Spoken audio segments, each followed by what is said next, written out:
Hey, welcome to the Trash Picture Show. This is another episode of my Halloween horrors, and I'm going to be looking at the Hammer horror films. Hammer horror started in 1954 with a couple of small movies, but really kicked off in 1957 with Curse of Frankenstein. I'm going to take a look at some of my favourite Hammer horror movies, starting with Blood from the Mummy's Tomb. This was directed by Seth Holt, but he died from a heart attack during the making of the movie, and it had to be finished by Michael Carras, the managing director of Hammer Horror. Also, Peter Cushing was originally going to star, but he had to leave filming when his wife passed away. Really, really cool story. It's based on a Bram Stoker novel, and it's about reincarnation. This Egyptian priestess is killed, and she's brought back to life in the body of a young woman who has nightmares about the death of the priestess. It's standard Hammer horror fare, but it does have a bit of gravitas to it, and the whole look, music, and feel of the movie lifts it up from just a tits and gore kind of movie.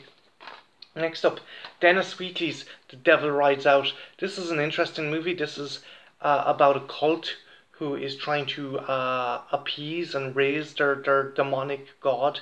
And it's one of the few movies that has Christopher Lee as the good guy, and he's trying to stop this cult and save the soul of this young woman. If you are a horror fan, this is a must. If you're a Hammer horror fan, this is essential. Next up, classic 1 million years BC, Raquel Welch and the awesome stop motion effects from Ray Harryhausen. Essentially, this is not what you call a historical biopic. This is more of a kind of a spectacle where cavemen and dinosaurs live side by side, and Raquel Welch is wearing her classic kind of loincloth bikini, and the stop motion dinosaurs are amazing. But then again, it's Ray Harryhausen. If you're a fan of Hammer horror, this is another good one to have in your collection. Taste the Blood of Dracula. This is pretty cool and pretty funny. This movie is set after I think Dracula, Prince of Darkness, when Dracula is killed, and his blood is put into a bottle and brought to England. And these three guys, they're kind of thrill seekers. One of them is Peter Sallis, who you might know from Last of the Summer Wines. They're just bored. They're doing drugs. They're doing drink. They're sleeping with women, and they're looking for their next big thrill. And they come across this kind of disavowed count who says, "Look, if I've got the next big thing, it's Dracula's blood, and we're all going to drink it." So they all go to a church and pray to the devil, the Dark Lord, and the count, the young guy drinks Dracula's blood and immediately starts to go into convulsions. So they kick the remaining three lads. Are like, fuck this, we're not having any part of it. They kick the young fella to death, and then he comes back as Dracula. Now, what myself and John wondered was like, what if they all drank the blood? Would they have all turned into Dracula? Would you have Triacula? You'd have three fucking Draculas bombing around. Really gory, really cool, really fun. Christopher Lee is Dracula. What more can you say?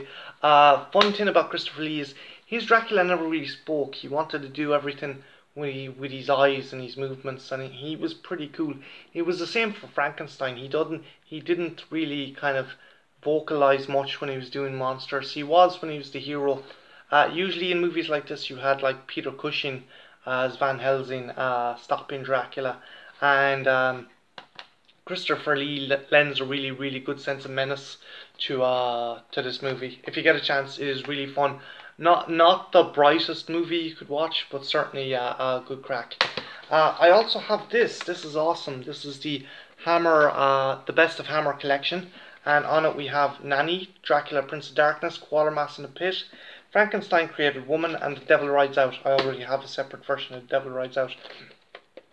The Nanny is actually a pretty cool movie. It has Betty Davis as this kind of homicidal nanny, and all her previous kind of wards have all died under mysterious circumstances.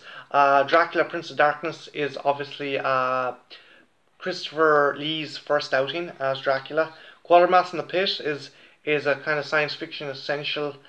Frankenstein Created Woman is where Peter Cushing plays Dr. Frankenstein, and he's a lot more evil and he's a lot more sinister. And actually, Christopher Lee plays Frankenstein's monster. I really recommend getting the Hammer collection, because if you're a fan of horror, this is really something worth checking out. Horror movies up until a point had all been the Universal movies, and they'd been black and white, and you had kids watching them, and you had magazines and model kits and so forth. And then Hammer came along, and first off they had colour, which meant they could have blood, and second they had sex. Sex was rampant in these movies. The Cranstein trilogy, which had like lesbian vampires, and Twins of Evil were like total kind of exploitation, really sexed up movies, and that was kind of the edge that Hammer had over studios, and they kind of walked the tight line between exploitation and genuine studio movies. But if you are a horror fan, do check out the Hammer horror movies, because they're awesome. Also, if you want to know more about Hammer, check out this wicked book, The Hammer Story, and it's by Marcus Hearn and Alan Bates, and there's an awesome foreword by Christopher Lee. Let's show you some of the pictures in it. It gives a kind of profile on different movies, like The Bride's Dracula, and there's other mentionings from the likes of Martin Scorsese and how they were influenced by those movies.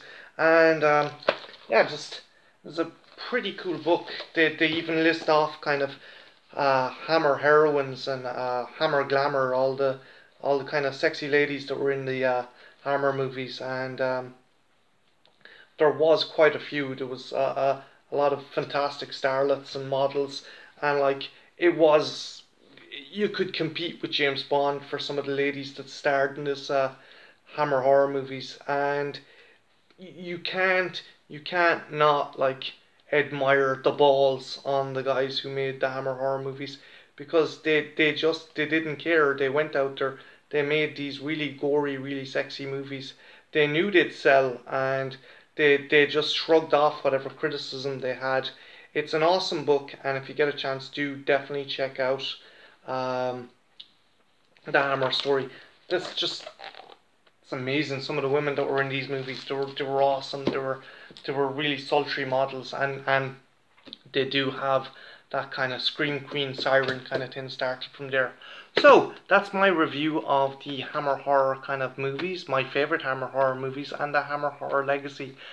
You can definitely see they've contributed to other movies like American Mary, for example. The Soska sisters have taken a lot from those movies and kind of brought them into a kind of modern take. So if you're a fan of horror, do check out the Hammer horror movies. My name's Martin. This has been the Trash Picture Show. Like, subscribe, and leave a comment. Take care. Bye now.